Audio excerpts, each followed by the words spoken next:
6 dias depois, tomou Jesus consigo Pedro, Tiago e João, irmão deste, e os levou em particular a um alto monte. Guarda o que eu vou te dizer. Que maravilha quando Jesus escolhe alguém, quando Jesus aponta para alguém.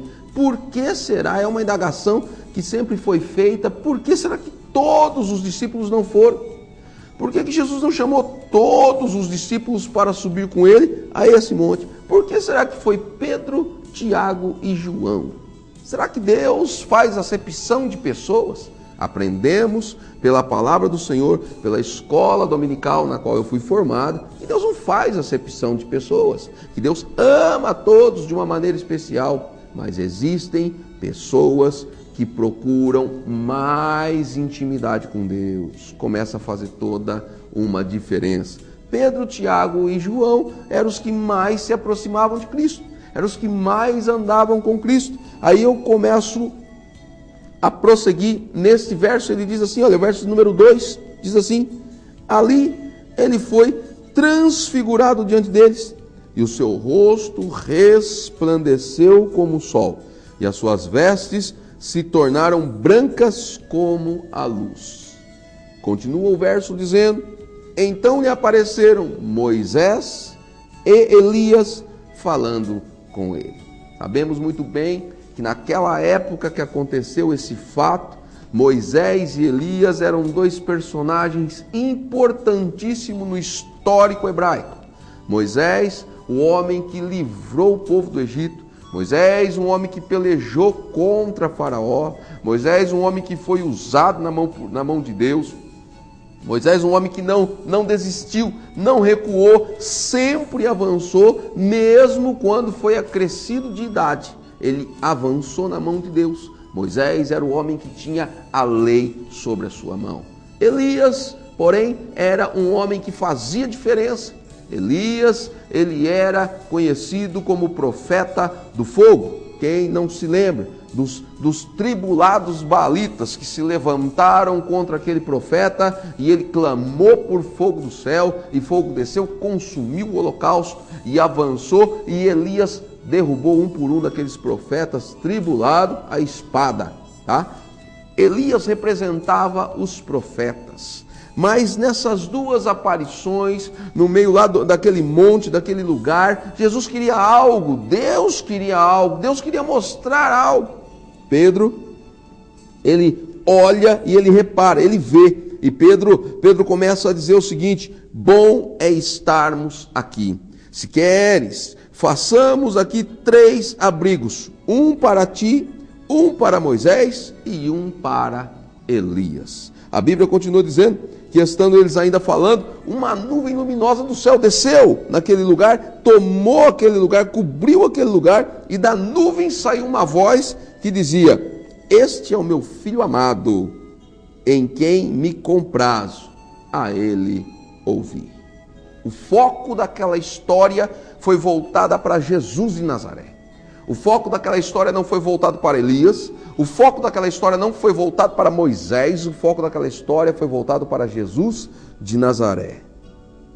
Portanto, nós sabemos que os discípulos, ouvindo isso, caíram com o rosto no chão, tomados de grande medo.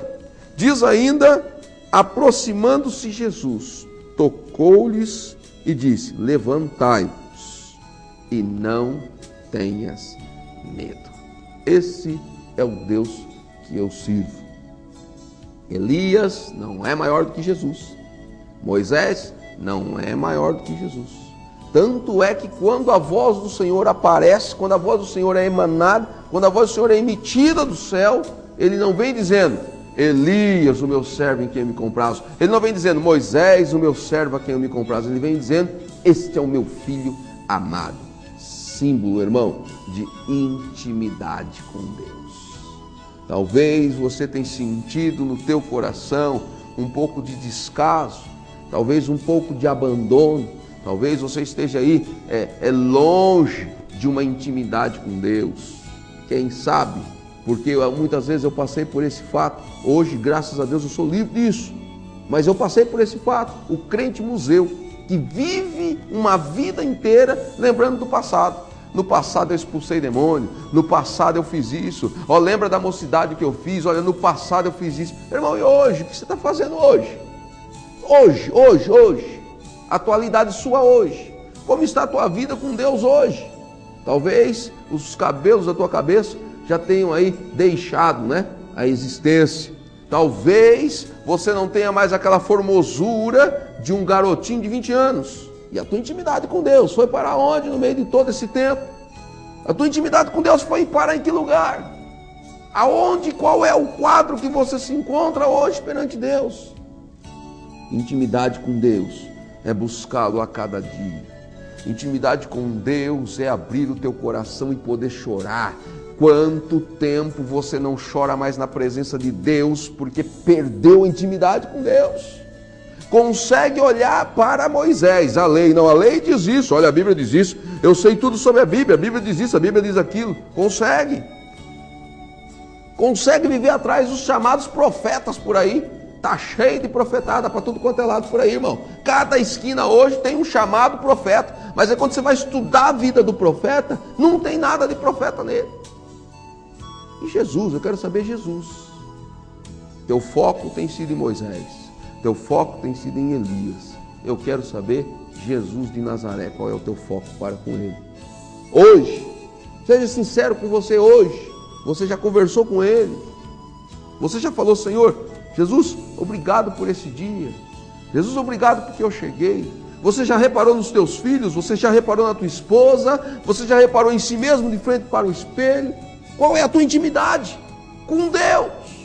Porque Deus tem te dado o melhor da terra. Deus tem investido na tua vida.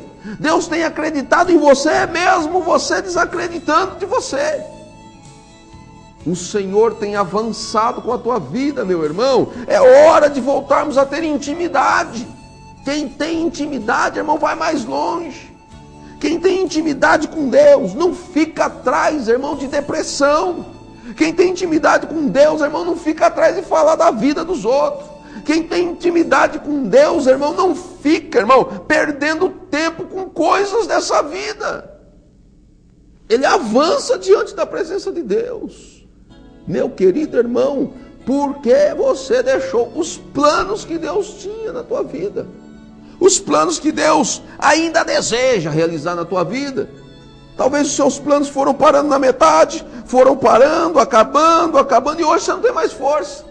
Onde está a tua intimidade? Crente, eu falo isso para você porque eu te amo. Volte a ter intimidade com Deus. É o que Apocalipse diz, tenho porém contra ti, só uma coisa, que deixaste o primeiro amor. O primeiro amor é intimidade com Deus. Deixa eu fazer uma oração por você.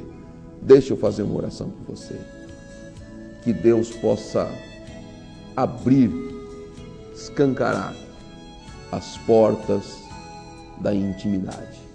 Que você possa ter, durante esta noite, sonhos maravilhosos de intimidade com Deus. E você possa sentir um desejo tremendo no teu coração de intimidade com Deus. Pai, Tu és o Santo de Israel. E é por isso, Senhor, que eu tenho depositado a minha vida em Tuas mãos. É por isso, Deus, que eu não tenho, Senhor, medido esforços para fazer a Tua vontade. E eu quero transmitir isso, Senhor, para este povo de Bitim. Eu quero transmitir, Senhor, que quando nós temos um objetivo na Tua mão, Senhor, nós podemos prosseguir em frente olhando para o Senhor, que é o autor e consumador da nossa fé, que é o alvo, Senhor, da nossa vida. Pai, eu quero te pedir, Senhor, por cada um que perdeu a intimidade contigo, que orava e não ora mais, que falava em língua estranha e não fala mais, que tinha visão e não tem mais, que tinha desejo de ir para a igreja e não tem mais, que cantava no coral e não canta mais, que louvava o Teu nome e não louva mais, que pregava e não prega mais, que andava na Tua presença e não anda mais. Pai, eu quero te pedir nesta tarde, Senhor abençoado, tem misericórdia da vida deles, ó Pai, que pararam, mas tenha misericórdia da minha também, porque é isso que diz a tua palavra, Senhor. Você que está em pé, cuidado para não cair. Pai, eu quero te pedir, Senhor, por todos nós, Senhor, que a porta da intimidade, Deus, ela seja escancarada sobre nossa vida e que possamos, Senhor, ter níveis mais profundos de intimidade contigo a cada dia. E saber, Senhor, que Tu és aquele que nos segura em Tuas mãos. Eu te agradeço por esta hora. Fica com eles, me ajuda, fica comigo, em nome de Jesus. Amém.